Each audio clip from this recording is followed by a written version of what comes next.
Olá, eu sou Martim Medeiros, sou médico de família da APS Santa Marcelina e da Secretaria Municipal de Saúde, professor da Faculdade Santa Marcelina e professor da Unifip. Nós vamos hoje continuar discutindo o papel da atenção primária no combate à pandemia do Covid-19, acrescentando algumas outras informações que são fundamentais nesse processo de qualificação do nosso processo de trabalho e manejo clínico. É muito importante que nós reforcemos, enquanto trabalhadores da atenção primária, o agente comunitário, o enfermeiro, o médico, o auxiliar de enfermagem, toda a equipe NASCE, que temos funções importantíssimas em relação à prevenção comunitária, não é? O que seria exatamente a prevenção comunitária? Seriam as informações que nós temos que passar para quem não está com suspeita da doença, não é? É a nossa educação em saúde clássica, não é? Uma das coisas positivas que nós vamos ter no final dessa pandemia deve ser uma população que recebeu mais informações, com um nível maior de educação em relação a esse comportamento em relação a todas as síndromes gripais. Então vamos ver, né, quais são as principais informações, né, que nós precisamos discutir com a nossa comunidade. A prevenção comunitária deve conter, não é, como informação básica, a realização de lavagem frequente das mãos com água e sabão, com álcool em gel, de preferência com água e sabão, que é mais efetiva, uma lavagem de mãos vigorosa, com a técnica correta, né? Especialmente após contato direto com pessoas doentes. Mas sempre que se chegar em casa, sempre que se voltar da rua, né, antes de se alimentar, né, quando tocar algum objeto suspeito que possa estar contaminado, após usar o banheiro, e em qualquer situação que a pessoa ache que possa ter entrado em contato, não é, com algum objeto ou utensílio que possa estar contaminado. Então, a grande arma é a lavagem das mãos com a técnica correta, e nós temos que ensinar a população e aprender também, enquanto profissional de saúde, a lavagem correta das mãos. Existem vários sites mostrando isso, inclusive do Ministério da Saúde. Utilizar o lenço descartável para higiene nasal, né? Então, quem tem essa possibilidade financeira de usar o lenço descartável, cobrir, não é, o nariz e a boca quando tossir, quando espirrar, não é? E descartar imediatamente esse lenço e após lavar as mãos, não é? Cobrir o nariz e a boca quando espirrar ou tossir com a etiqueta respiratória, usar a parte interna do cotovelo, não é, para fazer isso. Evitar tocar mucosas de olhos e nariz e boca, isso é uma coisa quase instintiva, né? Levarmos a mão ao rosto, mas nós temos que nos vigiar para que isso não seja feito e orientar isso à população, principalmente se essa pessoa teve algum contato com algum objeto, utensílio, outra pessoa está fora de casa e não pôde usar álcool em gel ou lavar as mãos, né? Não compartilhar objetos de uso pessoal, como talheres, pratos, copos ou garrafas, é fundamental, né? Isso é uma condição sine qua non para que a gente diminua essa transmissão. Manter os ambientes bem ventilados, né? Janelas abertas, de preferência com ar-condicionado desligado, isso é uma coisa muito importante. Evitar contato com pessoas que apresentem sinais ou sintomas de doença. Então, as pessoas que estão em isolamento domiciliar não devem receber visitas. Demonstre sua solidariedade telefonando, mandando um WhatsApp, usando alguma plataforma virtual, mas não deve receber visitas qualquer pessoa ou a sua família que esteja em isolamento domiciliar, segundo o que já discutimos anteriormente nessas recomendações. Eu acrescentaria que é muito importante ter cuidado quando nós chegamos da rua, quando precisamos sair, com os nossos sapatos e nossas roupas, né? Os sapatos, se for possível, devem ficar fora de casa antes de ser higienizados. e as roupas lavadas o mais precocemente possível, porque eles também podem ser vetores de transmissão da doença. Então, discutir isso com a população, com uma linguagem muito simples, né?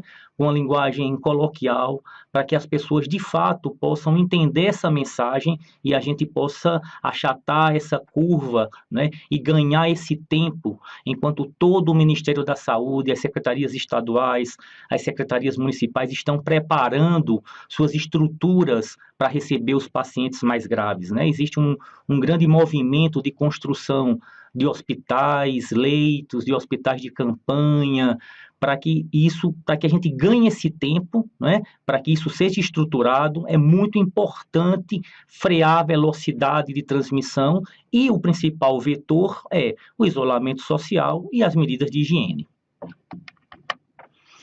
Como o profissional da APS deve monitorar pacientes em isolamento domiciliar? Na nossa discussão na videoaula anterior, nós discutimos os critérios que o paciente, que a pessoa que procura a UBS deve ficar, né, ser orientada a ficar em isolamento domiciliar. São pacientes com síndrome gripal, né, febre e mais outro sintoma respiratório, como tosse, como fadiga, como perda de paladar, né, como mialgia, sintomas diarreicos, todas essas situações que compõem o quadro clínico, né? Quando a pessoa tem esse quadro clínico associado à febre, nem sempre se tem febre, em cerca de 80% dos casos se tem febre, mas quando você tem febre ou febre referida associado a esses sintomas, né? Nós temos, por obrigação na atenção primária, né? De orientar o isolamento domiciliar. Por quê?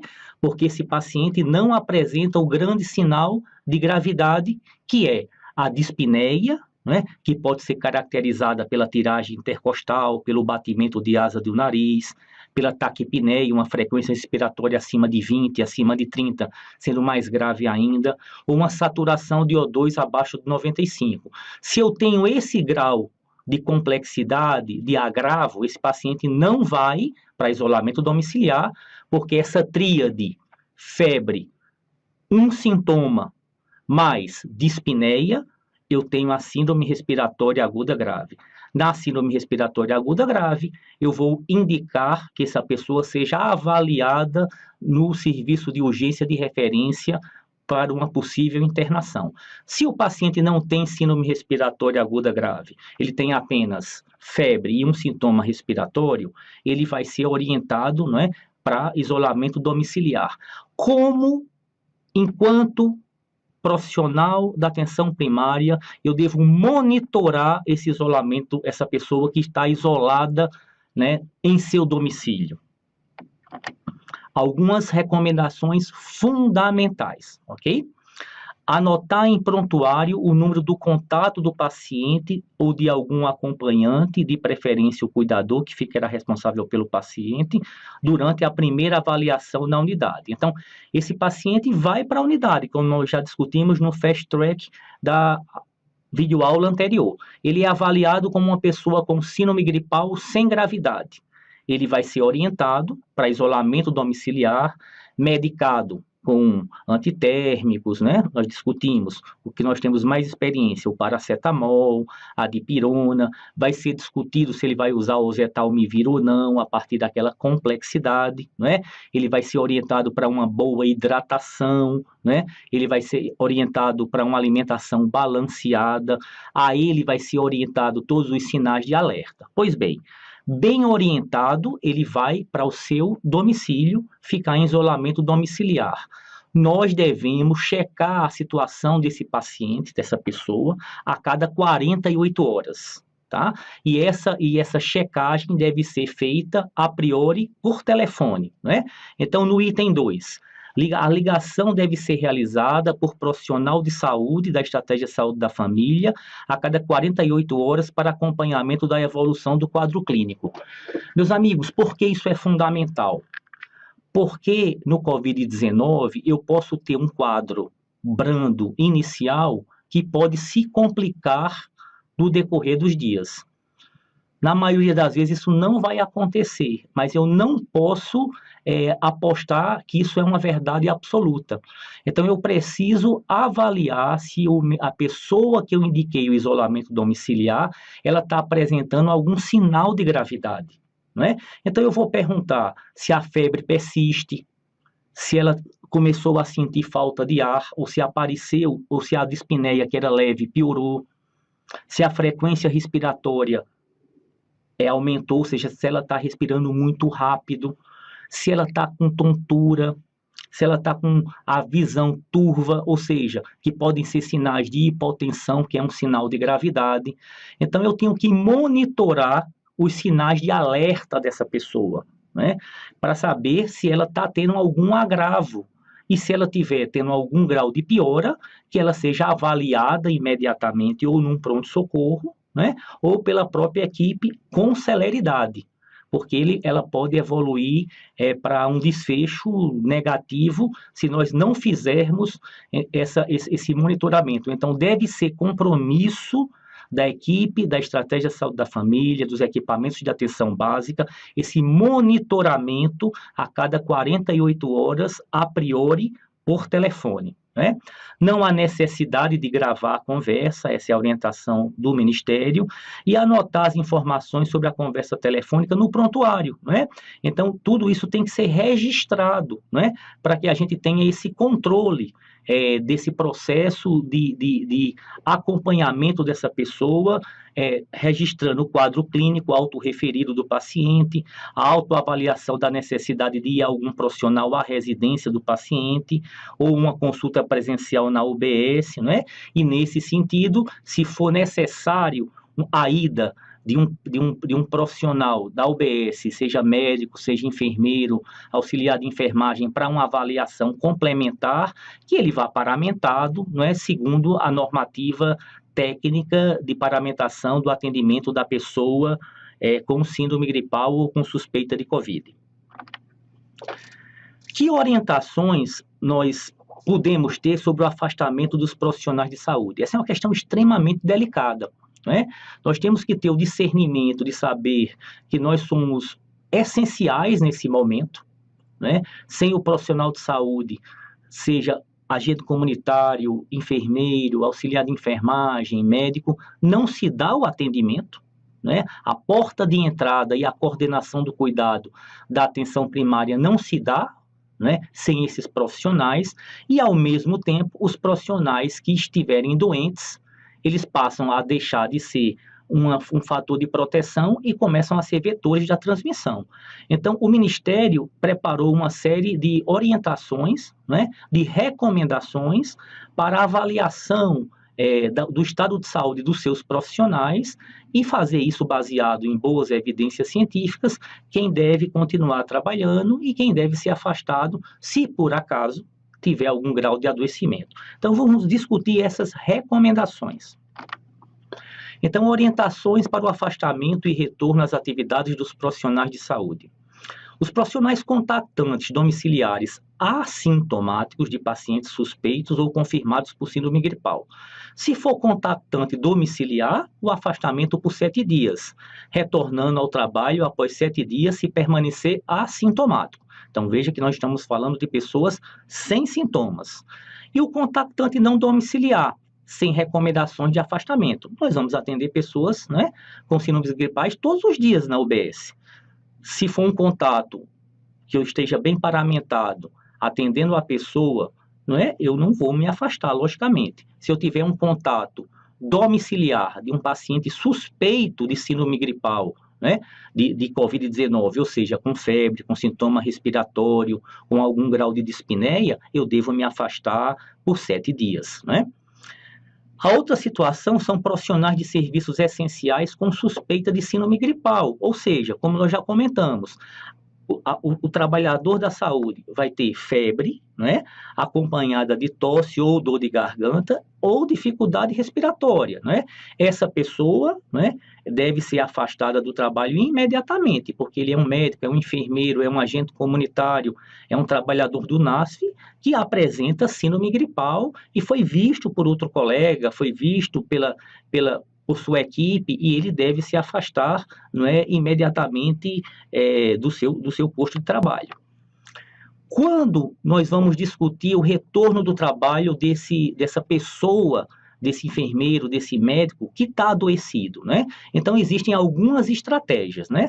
As pessoas afastadas por suspeita ou confirmação de Covid-19 só devem voltar ao trabalho se cumprir uma das estratégias abaixo. Quais são as estratégias, né? O RT-PCR negativo para Covid. O que é o RT-PCR? Não é? É uma técnica de testagem em que nós vamos fazer, no Brasil temos feito a coleta do suave nasal e oral, e ele é feito por uma técnica de amplificação do RNA. Não é? Quando é que ele fica positivo? Geralmente a partir do 5º dia do contato, às vezes até mesmo antes dos sintomas, ou geralmente no aparecimento dos sintomas. Então, se eu tiver um RT-PCR negativo, ele é um teste de muito boa sensibilidade. A pessoa deve voltar ao trabalho. Aonde não existe, né? Está chegando em muitos locais, mas aonde eu não dispuser, né? Quais são os outros critérios em que o profissional está liberado para voltar para atuar? Quando ele tem a resolução, quando a febre baixou, né, sem uso de antitérmicos, e houve o desaparecimento dos sintomas respiratórios, né, e apresentou um teste rápido com a presença de IgM e IgG negativos para Covid-19, realizado a partir do 7º dia após o início dos sintomas. Acho que vale a pena a gente comentar isso. No Brasil, atualmente, existem 2 grandes tipos de testes, né? Existem o teste do RT-PCR, que é aquele que é feito pela coleta do SWAB, que você vai avaliar a amplificação do RNA, então é um teste de muito boa sensibilidade, né? Que quando dá positivo, fecha o diagnóstico. Ok? Ele deve ser pedido, geralmente, a partir do 5º dia após o aparecimento dos sintomas, né? E existe outro teste, que é o teste, não é, que é o teste sorológico, não é? Que é um teste que vai detectar os anticorpos IgM e IgG. Muito parecido o kit com aquele que a gente usa na atenção primária para o teste rápido de sífilis, para o teste rápido de AIDS. Então, é feito através da coleta de uma gota de sangue e avaliação se tem IgM e IgG positivo. Então, esse teste, ele é rápido, ok? E ele vai ser positivo, geralmente, a partir do 7º dia do início dos sintomas. Então, se eu pedir muito precocemente, ele tem uma chance de dar falso negativo. Então, eu tenho que saber pedir o exame da sorologia para o IgM e IgG. A indicação do Ministério é que se peça a partir do 7º dia após o início dos sintomas. Tudo bem? Reforçando o que a gente já falou, a interpretação do uso do teste rápido. Então, se eu tiver um teste rápido com IgM ou IgG positivo para COVID, eu não necessito a confirmação do RT-PCR. Por quê? Porque eu já tenho anticorpos, IgM e IgG. Eu não vou precisar colher o SWAB para amplificar o RNA pela técnica do PCR, porque eu já tenho sorologia IgM e IgG positiva. Nesse caso, o profissional deve ficar afastado por 14 dias após o início dos sintomas, ou até 72 horas após o desaparecimento dos sintomas, ok?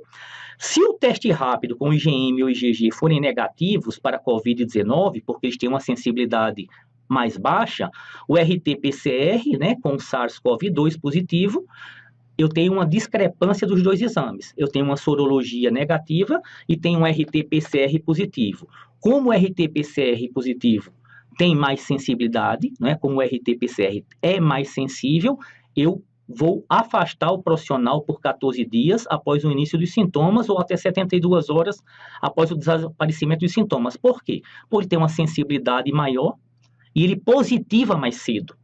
Então, se eu tiver essa disponibilidade desses testes, é assim que eu devo interpretar. Quando eu não tenho testes, a estratégia é baseada no critério clínico epidemiológico. Então, eu vou esperar pelo menos 72 horas, né? 3 dias após o desaparecimento completo dos sintomas e, no mínimo, 7 dias após o início dos sintomas. Eu tenho que ter essas 2 condições para o profissional, enfermeiro, médico, agente comunitário, voltar ao trabalho, né?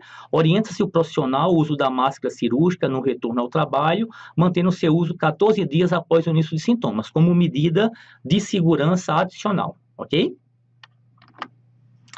Outra discussão é que profissionais devem ser afastados do seu trabalho de uma forma profilática. Quer dizer, eu tenho uma condição de saúde que eu sou um paciente de risco para desenvolver COVID de forma mais grave. Então, também aqui é uma orientação. Cada secretaria, cada município tem as suas particularidades, né? Então, são orientações gerais para nortear essa discussão que está sendo feita em cada município. Então, quais são as condições que se consideram, né, que o Ministério considera passíveis de afastamento desses profissionais?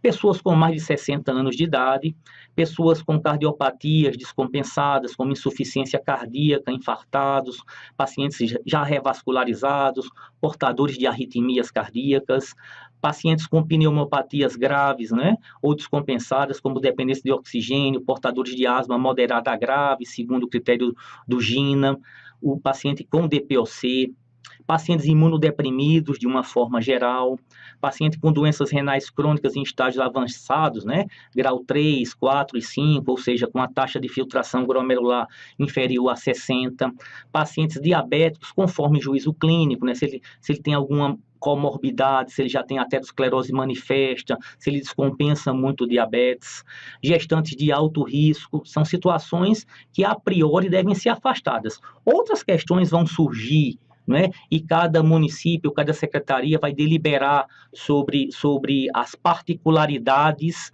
né, desse afastamento e ver caso a caso, né? E ver situação a situação de todas essas condições, inclusive as que nós comentamos.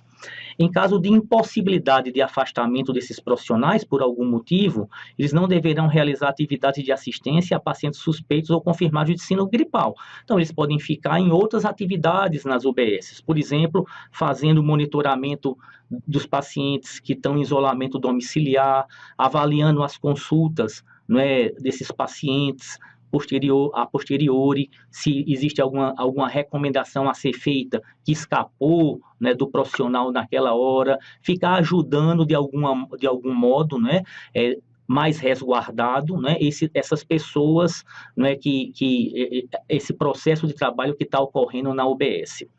Preferencialmente, eles deverão ser mantidos em atividade de gestão, como nós comentamos, suporte, assistência nas áreas onde não são atendidos pacientes suspeitos ou síndrome, ou pessoas que tenham síndrome gripal confirmada, né? Porque justamente eles têm essa situação de uma maior vulnerabilidade e uma possibilidade de complicação e desfechos mais negativos. Uma outra questão são quais as orientações que nós devemos fornecer no teleatendimento, que é uma questão nova, né? Se regulamentou agora, né, por uma portaria 467, do dia 20 de março de 2020, como se deve realizar o teleatendimento. Então, quais são as condições fundamentais, quais são as condições imprescindíveis para que se realize o teleatendimento? No teleatendimento, né, os atendimentos devem garantir a integridade, a segurança e o sigilo das informações, logicamente, né, isso é inegociável. Deverão também ser registrados no prontuário clínico, com no mínimo as seguintes informações: os dados clínicos necessários para uma boa condução do caso, sendo preenchidos em cada contato com o paciente. Então, as perguntas fundamentais: o paciente continua com febre, ele apresentou dispneia, ele apresentou alguma descompensação de alguma situação que ele, porventura, tinha anteriormente, ele tem alguma situação que o preocupe, não é? É fundamental que nós perguntemos se esse paciente teve algum grau de piora, e isso seja anotado de forma muito cuidadosa pelo profissional, enfermeiro, médico, que fez esse contato, né?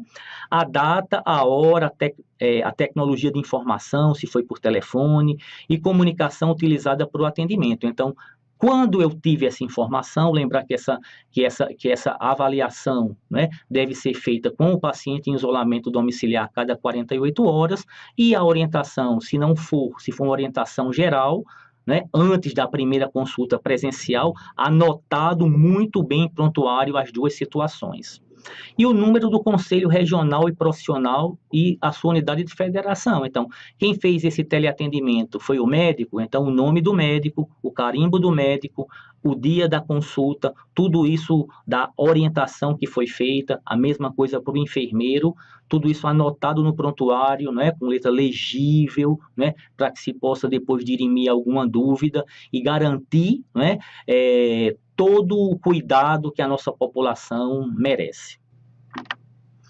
Bom, essas são as referências, né? Essa videoaula é um complemento à primeira videoaula do manejo clínico da pessoa com Covid na atenção primária, e nós continuamos à disposição, dialogando e ressaltando a importância fundamental da atenção primária na coordenação do cuidado, na garantia do acesso e na promoção de cidadania para todas as pessoas. Muito obrigado.